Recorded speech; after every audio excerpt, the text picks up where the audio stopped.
میں نے جس طرح پہلے بات کی تھی مجھے فی الحال تو اس کی بہتری کی کوئی امید نظر نہیں آتی۔ اچھا علینا صاحبہ آپ کی طرف آؤں گی، اب موجودہ سیاسی صورتحال کا جو ذمہ دار ہے آپ کے نزدیک صرف حکومت کو ہی ٹھہرائیں گی یا پھر آپ کے نزدیک اس میں کچھ کردار صحافیوں کا بھی ہے؟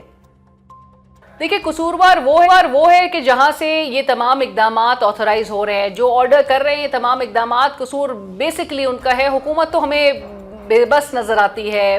پی کا قانون کے حوالے سے بھی کہا گیا کہ یہ صحافیوں پہ اس کا اطلاق نہیں ہوگا، لیکن ہم نے کیا دیکھا کہ آئے روز ایک صحافی جو ہے وہ اٹھا لیا جاتا ہے۔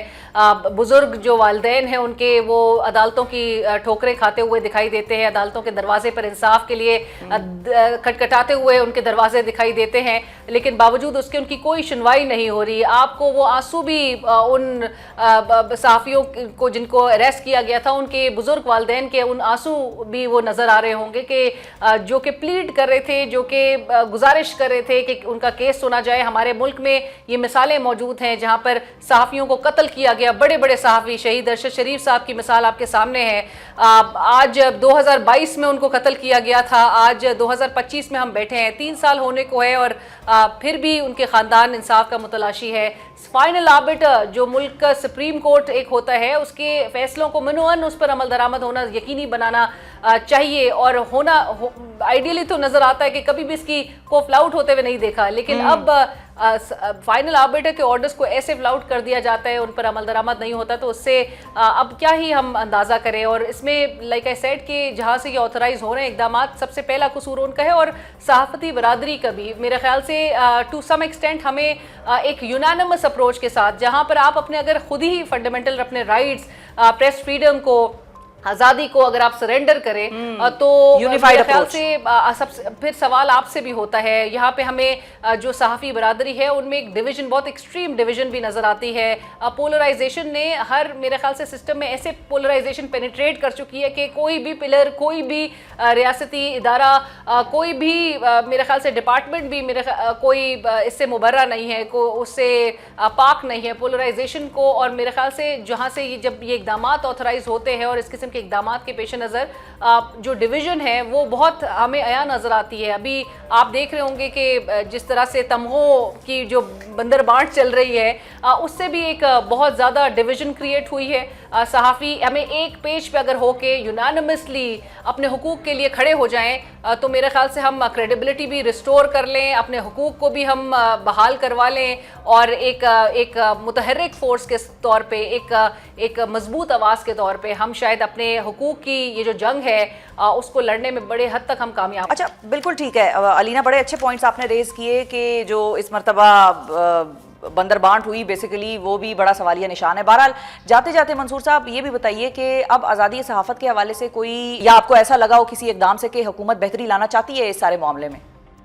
نہیں، مجھے نہیں لگتا کسی قسم کی کوئی ندامت ہے، بلکہ as a matter of fact مجھے تو ہر گزرتے دن کے ساتھ جو ہے وہ حکومت اپنے ہی قائم کیے ہوئے جو اپوزیشن میں جب یہ تھے اور میڈیا فریڈم کے لیے جو ہے وہ جس طرح آواز بلند کرتے تھے، مجھے تو اس سے بالکل مطلب دوسری طرف ڈائریکشن جو ہے وہ جانا شروع ہو چکی ہے۔ اب تو بلکہ فخر محسوس کیا جاتا ہے، اگر کسی کی زبان کو دبایا جاتا ہے یا چپ کرایا جاتا ہے تو اس پہ فخر محسوس کیا جاتا ہے، اور وہ جسے کہتے ہیں نا، جس طرح باڈی بلڈنگ کے مقابلے کے اندر جو ہے مسل فلیکس کیے جاتے ہیں، تو موجودہ حکومت جو ہے وہ تو مجھے مسل فلیکس کرتی ہوئی نظر آتی ہے کہ جناب دیکھیں ہم نے کیا کمال کیا ہے۔ اس میں کمال والی کوئی بات نہیں ہے۔ اور بھی مطلب یہ اگر میں داستان شروع کر دوں تو میرے خیال میں آپ کے پروگرام کا ٹائم ختم ہو جائے گا، لیکن بہت سی ایسی غلطیاں ہیں حکومت میں، مجھے کوئی ندامت فی الحال تو کوئی نظر نہیں آ رہی، نظر نہیں آتی۔ علینا آخر میں آپ کی بھی رائے جاننا چاہیں گے کہ آپ کا آزادی صحافت کے حوالے سے تجویز کردہ وے فارورڈ کیا ہے؟ کیسے ہم اس میں بہتری لا سکتے ہیں؟ کیا آپ کے نزدیک حکومت کو کوئی ہے پشیمانی، کوئی شرمندگی اس صحافتی منظرنامے پر اس وقت جس میں ہم اس وقت جی رہے ہیں، اور کیا وہ اس میں کوئی بہتری لانا چاہتی ہے؟ آپ کو لگتا ہے ایسا؟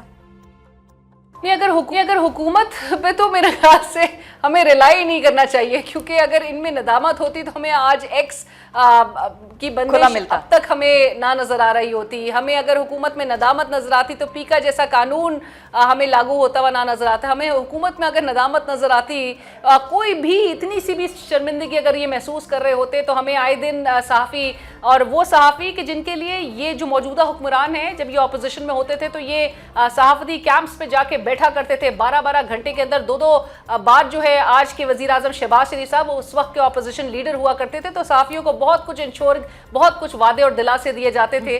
لیکن آج ہم کیا دیکھ رہے ہیں کہ خاموشی ایک طاری ہوئی ہے موجودہ حکمرانوں پر.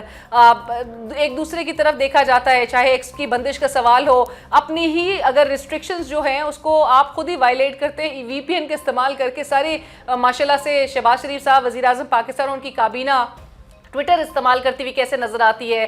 صحافیوں پہ آپ اس طرح کے قانون, ان کو سائبر ٹیررزم کے چارجز پر, ایسے بھونڈے چارجز پر ان کو گرفتار کیا جا رہا ہے, ان کو ابڈکٹ کیا جا رہا ہے, ان کو اٹھا لیا جاتا ہے اور کوئی کچھ نہیں کہہ رہا. اور یہی موجودہ حکمران تھے جو ماضی میں ہمیں بتاتے تھے کہ صحافیوں نے اپنی جو یہ ظلم کی زنجیریں ہیں اور جو یہ آزادی صحافت پہ جو وار ہو رہے ہیں اس کی زنجیریں توڑ دینی ہے اور بہت کچھ بتایا جاتا تھا. لیکن اس کے برعکس میرے خیال سے زیادہ تر ان حکمرانوں کے لیے وہ اپنے اقتدار پر زیادہ فوکس ہوتا ہے. صحافیوں اور تمام جو رائٹس ہوتے ہیں یا فنڈامنٹل رائٹس ہوتے ہیں اس پر بالکل خاموشی برتی جاتی ہے. اور ہمیں پھر اب بتایا جا رہا ہے کہ جی اگر سیاستدان حدود پار کرتے ہیں تو صحافی بھی اپنے حدود پار کرتے ہیں. تو ہمیں اب وہ لمٹس کے حوالے سے اب اس قسم کے بیانات میں الجھایا جا رہا ہے. اور میرے خیال سے جس طرح میں نے پہلے بھی کہا کہ ہمیں بہت ساری صحافتی تنظیمیں نہیں چاہیے, ہمیں ایک صحافتی تنظیم چاہیے اور ہمیں اس کے انڈر ہی تمام صحافیوں کو چاہیے کہ وہ یکجا ہو کے وہ یونائٹڈ ہو جائیں, وہ یونانیمس ایک آواز کے ساتھ اگر اپنے رائٹس کے لیے بولے اور ریزسٹ کرنا شروع کرے. اگر ریزسٹ جب تک نہیں کریں گے تب تک کوئی بہتری نہیں آ سکتی ہے. نو ریزسٹنس نو بیٹرمنٹس. تو لہٰذا اپنے حقوق کے لیے آپ نے سب نے اکٹھے ہونے کی ضرورت ہے, ایک پلیٹ فارم پہ یونائٹڈ ہونے کی ضرورت ہے. چھوڑ دیجئے تمغے. میرے خیال سے انٹیگریٹی کے ساتھ اگر آپ آبجیکٹیو جرنلزم پہ فوکس کریں, فیکٹ بیسڈ جرنلزم پہ فوکس کریں, اسی سے ہم نے اپنے اس جو ایک کریڈیبلٹی ہے اس کو ریسٹور کرنا ہے اور اپنے اس ادارے کو ہم نے صحافتی اپنی جو ہماری جو فریٹرنٹی ہے اس کو ہم مضبوط بنا سکیں گے. بہت امپورٹنٹ پوائنٹس دونوں ہمارے مہمانوں نے ناظرین شیئر کیے ہمارے ساتھ. بہت شکریہ ادا کریں گے. علینا شگری صاحبہ ہمارے ساتھ تھیں, منصور علی خان صاحب ہمارے ساتھ تھے. ناظرین بریک پر مجھے جانا ہے, بریک کے بعد اسی موضوع کو مزید آگے بڑھائیں گے. پاکستان کے موجودہ صحافتی منظرنامے اور اس سے جڑے ایشوز پر ہماری اینکر پرسنز اور صحافیوں کے ساتھ آج خصوصی گفتگو ہے اور یہ بہت امپورٹنٹ ایشو ہے, ہمارے لیے بھی ہے اور آپ کے لیے بھی ہے اور حکومتوں کے لیے بھی اتنا ہی امپورٹنٹ ایشو ہے جتنا یہ صحافیوں کے لیے ہے یا ایکٹیوسٹس کے لیے ہے. اب اس سیگمنٹ میں ہمیں جوائن کر رہے ہیں پاکستان کے معروف سینئر صحافی اور اینکر پرسن فہد حسین صاحب اور ہمارے دوسرے مہمان ہیں سینئر اینکر پرسن اور تجزیہ کار عامر ضیاء صاحب. السلام علیکم جی, آپ دونوں کا بہت شکریہ, آپ لوگوں نے وقت نکالا. فہد صاحب آپ سے میں گفتگو کا آغاز کرنا چاہوں گی کہ اس وقت جو پاکستان میں میڈیا کا لینڈسکیپ بنا ہوا ہے اس کو آپ آنے والے دنوں میں کیسے دیکھتے ہیں؟ کیا اس میں آپ کو کوئی بہتری ہوتی نظر آتی ہے یا مزید خرابی پیدا ہوتی نظر آ رہی ہے؟ دیکھیے مجھے جو میڈیا کے حالات ہیں اور جن میں سختی دیکھنے میں آ رہی ہے, مجھے چینج ہوتے نظر نہیں آ رہی, کیونکہ پیکا لاز کے پاس ہونے کے بعد